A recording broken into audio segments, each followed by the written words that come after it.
Madame, Monsieur, bonjour, bon réveil et puis bonne fête d'Assomption à tous et à toutes. Nous commençons à parler petit-déj. Le chef Elie Echol est avec nous et aujourd'hui il a choisi de nous faire un spécial végétarien. C'est cela. C'est cela, bonjour. Bonjour, Mary. Mm. Et bonne fête de l'Assomption aussi. Vous également, merci. Merci. Donc aujourd'hui, comme on l'a dit, on va essayer de visiter et de rappeler un peu ce que c'est que le végétarisme et cela au travers des menus, des plats qu'on a choisi de D'accord. présenter ce matin. Très bien. Voilà. Alors, le végétarisme, qu'est-ce que c'est? Bah, déjà, je veux dire par définition, c'est un style d'alimentation qui exclut la viande. Donc tout produit, je veux dire, animal, en fait, ça va passer par la viande, le poisson, les fruits de mer. Et aussi les produits dérivés, par exemple le lait, les œufs. Les Voilà. dérivés aussi. Oui. Parce qu'il faut faire la nuance entre végétarien et végétalien. Il n'y a vraiment pas de nuance. En fait, c'est des sous-groupes. Les végétariens seront à la limite un peu plus souples. Ça veut dire quoi? Ça veut dire qu'ils pourront par exemple exclure la viande de leur alimentation et puis accepter de manger du poisson. Le végétalien, lui, contrairement aux végétariens, va carrément exclure toute sauce de viande, de poisson, de lait. En fait, c'est encore un peu plus strict. D'accord. Voilà. Très bien. Donc c'est juste ça la Et nous, nuance. aujourd'hui, on est sur le rien et non le lien. Voilà. Aujourd'hui, D'accord. on est on part avec les végétariens. Rien. Donc, et puis, il faut dire que dans la restauration africaine, c'est un style de menu qui n'est pas vraiment prisé. On ne le connaît pas vraiment. Voilà. Donc, il est aussi bon de rappeler parce qu'il y a aussi en Afrique des végétariens, des personnes qui souhaiteraient manger que des produits de source végétale. D'accord. Voilà. Et vous, en tant que chef cuisinier, c'est une bonne chose? C'est quelque chose à conseiller? Bien sûr, parce que bon, à la limite, après, il y a la question qui se pose, est-ce que si j'ai un menu végétarien, que je ne mange que des légumes, que des céréales et autres, est-ce que je peux avoir aussi une bonne santé comme une personne omnivore Donc, quelque part, oui. Et même la science le prouve, la médecine aujourd'hui appuie cela pour dire que je veux dire, les vitamines, toutes les ressources dont le corps humain a besoin sont aussi également dans les végétaux. Donc voilà, donc pourquoi s'en priver d'ailleurs? D'accord, Voilà. très bien. À Alors, cet effet, oui. qu'est-ce que vous nous avez prévu? Donc ce matin, on a une crudité à la tonne. On a aussi des tagliatelles avec la sauce pesto. On va essayer de rentrer dans les détails tout à l'heure. Et puis à côté, on a un yolk de légumes. Voilà. Donc pour commencer notre crudité, je veux dire pour tous ceux qui sont végétariens, on sait que comme on a dit, on n'a vraiment pas besoin d'avoir de la viande, on n'a pas besoin d'avoir des œufs ni du lait et ainsi de suite. Donc on a ici une salade qu'on a fait avec des feuilles de cresson, on a de la betterave, de la tomate, on a aussi à rajouter un peu de radis et des concombres. Voilà. Donc pour donner à la tonne, pourquoi? Parce qu'on veut que ce soit copieux.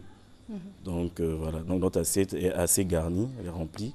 Donc pour une personne, cette assiette ira à merveille. D'accord, on peut reprendre le contenu? Donc on a des feuilles de cresson, des concombres, de la betterave, des radis, de la tomate. On a ajouté quelques fraises aussi. Voilà. Ah, ok. Ouais. Les fraises, on les fait souvent en salade? Oh oui, comme on a dit encore, on joue encore toujours ces subtilités du sucré salé. Donc voilà. On peut rajouter des fruits, des agrumes le plus souvent à notre salade. Voilà. C'est aussi une très belle expérience culinaire, surtout en bouche. Et c'est très agréable aussi. Très bien. Voilà. C'est accompagné d'une vinaigrette? C'est accompagné d'une sauce, encore une fois. Donc là, nous, on a utilisé pour notre sauce de l'huile d'olive avec de la moutarde. Donc on a essayé d'assaisonner pour faire assez simple. D'accord, Voilà. très bien. Donc c'est un peu ça. D'accord, donc ça c'est une entrée. Ça, c'est une entrée. On peut aussi consommer ce plat comme un plat principal. Oui, ça ne dérangerait pas. À la limite, comme on a dit, les végétariens, c'est encore une fois, c'est assez complexe. Pourquoi? Parce que pour vraiment avoir je veux dire, une forme d'alimentation équilibrée, il faut quand même varier. Il faut rentrer dans cette forme de variété au niveau des plats, au niveau des menus, parce qu'on a vite fait le tour. Les légumes, c'est vite connu, les céréales aussi et autres. Donc là encore, il faut miser sur l'imagination pour vraiment créer et sortir des plats qui donnent envie de manger et sortir un peu des sentiers battus. Voilà. D'accord. Et là, la betterave, c'est vrai que en plus c'est riche la betterave. Oui, elle est assez riche. Mais tout, comme on a dit, tout produit, je veux dire, de source végétale est vraiment riche. Riche en vitamines. Bon, je veux dire, on peut encore les classer. Donc, on a les protéines, on a les vitamines, la vitamine B, et ainsi de suite. On a pas mal de vitamines à l'intérieur. Et je veux dire, c'est pas transformé, c'est brut. Donc, pourquoi vraiment passer à côté, quoi? Et je pense que les végétariens nous rappellent ça aussi un tout petit peu. Parce que nous autres omnivores, on a un régime alimentaire qui parfois n'est pas vraiment équilibré. Et on mange très peu de légumes d'ailleurs. C'est vrai que les médecins, dès qu'il y a problème de santé, on diminue la viande, tout ça. C'est ça, voilà. Donc, pour en éviter, on va peut-être directement... Directement, voilà, manger des légumes et en manger suffisamment par jour. Voilà. Très bien. Donc, après cette entrée? Après cette entrée, on présente ici les tagliatelles à la sauce pesto. Dans la sauce pesto, c'est quelque chose d'assez simple. Donc, c'est les feuilles de... Nous, on a utilisé ici le persil, l'oignon vert et les feuilles de basilic. Donc, on a fait mixer le tout, qui donne une pâte. Et quand nos tagliatelles sont prêts, on les mélange ensemble. Voilà. D'aucuns auraient pu l'assaisonner avec un peu de poivre, un peu de sel, pour donner un peu plus de goût encore en bouche. Voilà. Donc, c'est un peu ça. C'est assez simple, là. Assez simple, oui. Assez simple. Donc, du coup, on a des produits, on n'a pas de gras, vraiment, on évite beaucoup de choses qui pourraient nuire un peu à notre santé. Donc, on va vraiment à l'essentiel et je veux dire qu'on a quand même une sorte de pureté, quoi, dans notre plat. Voilà. Mais la tomate fait bon ménage avec les tagliatelles? Oui, bien sûr. En plus, les tomates que nous, on utilise, c'est les cerises, les tomates cerises. Donc, elles ont ce petit goût sucré aussi, assez de fraîcheur à l'intérieur. En bouche, c'est... Voilà. Nous, on mise vraiment sur l'expérience culinaire sur le palais. Voilà, c'est extraordinaire de manger ça.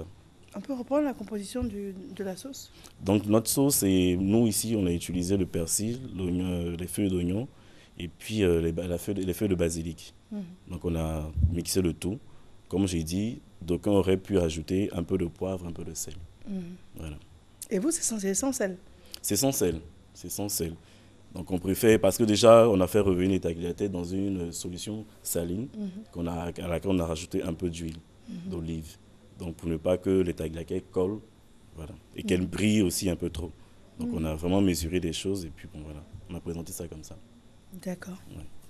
Très bien. Donc, ça, c'est le plat résistant du végétarien. Voilà. Par exemple, un plat par exemple, il y en a à foison, mais nous, on a choisi de présenter les tagliatelles à la sauce pesto. Très bien. Ouais. Et par la suite? Par la suite, on termine avec un yolk de légumes. Donc le yolk, déjà, à la base, c'est un récipient un peu comme une poêle, assez creuse, qu'on trouve beaucoup en Asie, surtout en Thaïlande. Et c'est un procédé, c'est une façon de cuire les légumes vraiment à feu vif. Pourquoi? Parce que quand la cuisson ordinaire qu'on connaît, c'est qu'on laisse bouillir nos légumes, on les laisse cuire. Donc, à l'après, on a vraiment nos légumes qui perdent toute leur valeur nutritive. Cuire ça je veux dire, à feu vif empêche en fait les molécules d'exploser rapidement. Donc du coup, même en mangeant, on a du croquant dans la bouche et on a toutes les saveurs, je veux dire, de nos légumes. Ici, nous avons choisi des carottes, de l'haricot vert, la tomate et l'oignon, pour faire plus simple. D'accord, donc c'est simplement revenu voilà, à la poêle vraiment à feu vif. Et on rajoute un peu de sauce de soja. Il ne faut pas oublier. Mais à l'origine, les légumes sont crus ou ils sont quand même pré-cuits? Ils sont crus. Il ne faut jamais pré-cuire. Sinon, après, elles tombent, elles fanent et puis voilà, ça devient un peu caoutchouteux même quand on mange. Donc ça veut dire que les carottes restent croquantes? Voilà, merci. Donc l'idée, c'est ça. C'est que même après, quand on sort notre yolk de la poêle, on renverse dans notre assiette, en mangeant, on puisse encore garder cette subtilité du croquant de nos légumes. Donc voilà, ça rappelle ça. Et puis en même temps aussi, on a tout le goût qui demeure. Mais quand on fait trop cuire aussi nos légumes, après, bon, ça devient pâteux et tout. Merci. Voilà. Donc c'est surtout ça qu'on voudrait rappeler. Et vous avez dit avec un peu de sauce soja? Oui, on a rajouté de la sauce soja qui, à l'origine, il faut le rappeler, est elle-même un peu salée. Donc, il faut aller mollo quand on veut rajouter après encore du sel et autres.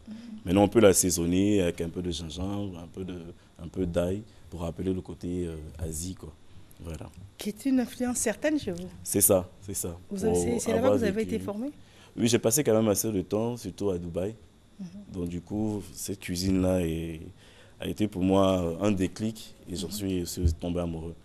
Donc aujourd'hui, ça influence pas mal ma cuisine. Oui. D'accord.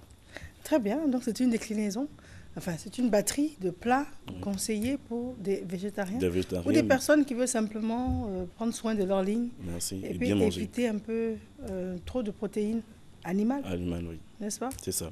Donc on reprend. Donc vous avez proposé la crudité à la tome, c'est cela? C'est ça. Et puis les tagliatelles sauce pesto. Oui, Et ensuite le wok de légumes. c'est ça. D'accord, très bien. Et puis ce qui est bien, c'est qu'on réalise que c'est très court à faire en fait. Merci. Et ça prend vraiment pas assez de temps. Déjà, c'est rapide. Question temps, on peut optimiser. Parce qu'après, la cuisine, ça effraie tout le monde parce qu'on se demande est-ce que je pourrais, j'ai le temps, est-ce que non. Se faire ce genre de plat, je veux dire, on a 10-15 minutes, c'est tranquille, on peut se faire à manger et bien manger d'ailleurs. D'accord. Voilà. Et après ça, vous êtes sûr qu'on n'a pas faim? Parce que Non, on se dit des fois que s'il n'y a pas de viande, ni de poulet, ni de... après, c'est pas lourd et on peut avoir un creux après. Non, Oui. je pense pas. Pourquoi? Parce que, comme on a dit, il faut vraiment miser sur tout ce qui est lent, et surtout nos sucres lents.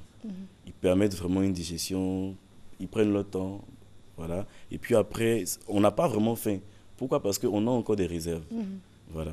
Donc, il faut vraiment miser sur une alimentation qui est saine et vraiment équilibrée, en misant aussi sur les produits naturels, frais. On dirait des produits bio. Voilà. Très bien. On vous joint comment? Alors, pour nous joindre, c'est le 58 837 831 54 2 x 24 52. On reprend? 58 837 831 54 2 x 24 52. Alors, chef Élie Echol, on vous remercie infiniment C'est pour moi toutes ces qui vous propositions. Et puis on vous dit à bientôt. À très bientôt. Merci d'être venu. Merci. Elle s'appelle Christelle Akoussa. La réalisation est signée de Christelle Akoussa.